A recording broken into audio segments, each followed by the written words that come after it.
A Ordem dos Advogados do Brasil, a OAB, é uma das 27 seccionais da Ordem que vai realizar entre os dias 23 e 29 deste mês a semana de mobilização pelo combate à corrupção. A iniciativa é parte da campanha contra o mau uso do dinheiro público lançada pela instituição durante o Colégio de Presidentes, realizado em Florianópolis no último dia 5. Para falar sobre a iniciativa, eu converso agora ao vivo com o presidente da Comissão de Fiscalização dos Gastos Públicos e Combate à Corrupção pela OAB Mato Grosso, Ivo Matias. Bom dia, obrigado pela sua presença aqui com a gente. Bom dia, nós agradecemos a oportunidade que nos é dada e um bom dia a todos os mato-grossenses. A pergunta pode parecer óbvia, mas tem gente que ainda faz confusão e às vezes não sabe do termo corretamente. Afinal de contas, o que é corrupção? A corrupção, basicamente, se trata de malversação dos recursos públicos, de diversas formas. Enfim, todo aquele agente público que pratica ato de corrupção no exercício da função, ele está cometendo ato de corrupção.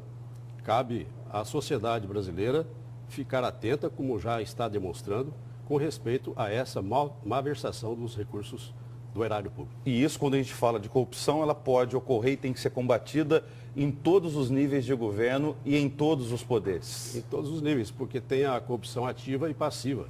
Então, se trata de uma corrupção extremamente grave que pode trazer consequências, obviamente, gravíssimas para a sociedade. Explicando melhor isso que o senhor acabou de falar, esse termo também, que às vezes a gente usualmente fala, mas não sabe o significado. Corrupção ativa e passiva. Exemplificando, seria, por exemplo, igual na Operação Lava Jato, que tem, por exemplo, os donos de empreiteiras que repassaram o dinheiro que era da Petrobras, repassaram para partidos políticos, passaram para políticos. O exemplo seria de corrupção ativa e passiva. Exemplifique aí para a gente, é isso aí? É exatamente este o fato. Nós temos constatado que a corrupção não ocorre só com o agente público. Obviamente, existe o outro lado do balcão, onde está, como você disse, o empresário que age dessa forma. E também é preciso que se diga que a sociedade precisa dar exemplo como a de ontem, vir a público e demonstrar de maneira efetiva a sua indignação. Porque muitas vezes nós costumamos nos indignar, nos revoltarmos contra esses fatos, mas ficamos só nessa atitude. É preciso que a sociedade como um todo tome medidas efetivas com relação a esses fatos. Pois é. Pressionando os congressistas, pressionando o legislativo, o legislador, que é quem faz as leis, para que essa lei seja efetivamente cumprida e punido os responsáveis por esses atos. Era isso que eu ia lhe perguntar, porque ontem, ao final da manifestação aqui em Cuiabá, algumas pessoas comentaram assim, mas qual será o efeito prático dessa saída do povo brasileiro às ruas pelo país? Uma das consequências seria essa, quer dizer, não ficar só no ato de ontem, cobrar dos políticos, por exemplo, uma mudança no sistema político do país. Perfeitamente. Eu devo dizer que a OAB reuniu, inclusive, quinta-feira agora, e teremos hoje, às 14 horas, uma reunião com o secretário de Planejamento Estratégico, o Dr. Gustavo, onde vamos tratar, por exemplo, para citar um caso, da regulamentação da Lei 12.846, que trata da responsabilização da empresa e do seu gerente responsável com relação a esses fatos. Por exemplo, o governo veio a público ontem para dizer que vai tomar medidas. Ocorre que essa lei, por exemplo, já tem mais de ano que está aprovada e não foi regulamentada a nível federal. Nós estamos agora com a proposta do Dr. Dalton Passari, que é membro da nossa comissão. Ele elaborou um projeto de regulamentação desta lei no âmbito estadual.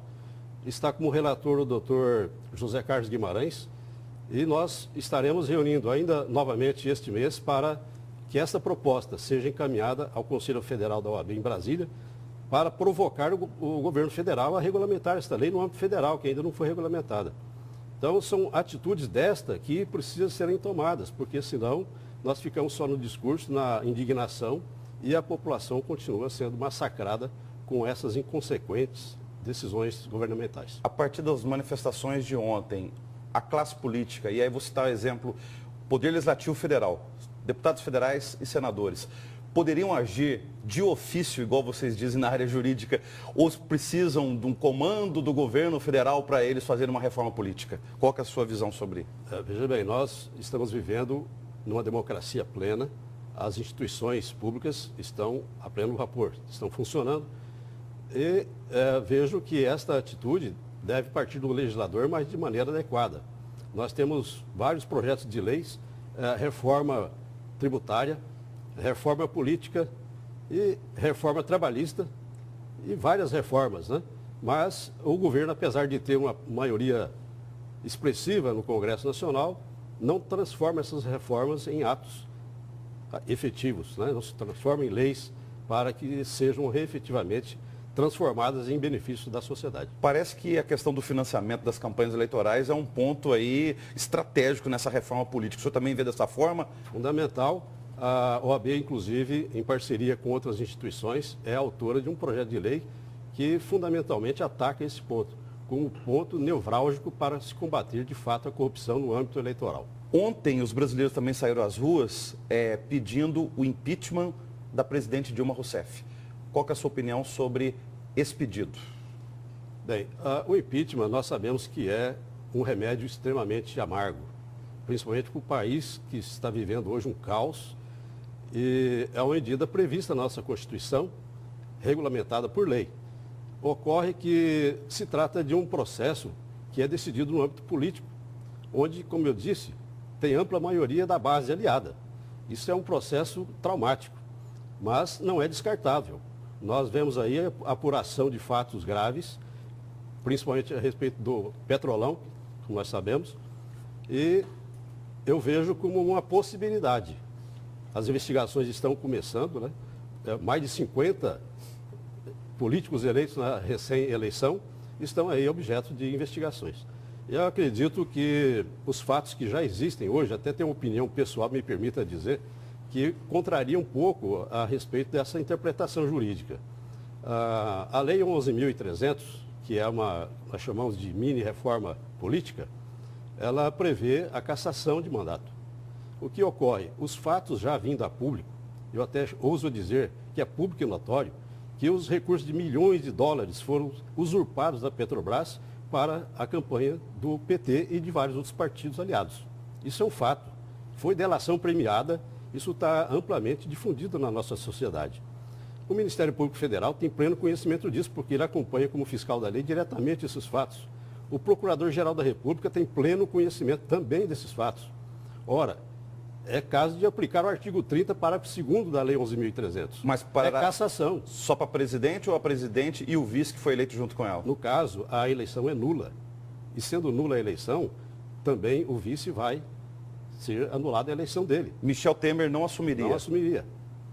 Então, eu acredito que é um processo decidido no âmbito jurídico e não no Congresso, e de forma mais simples.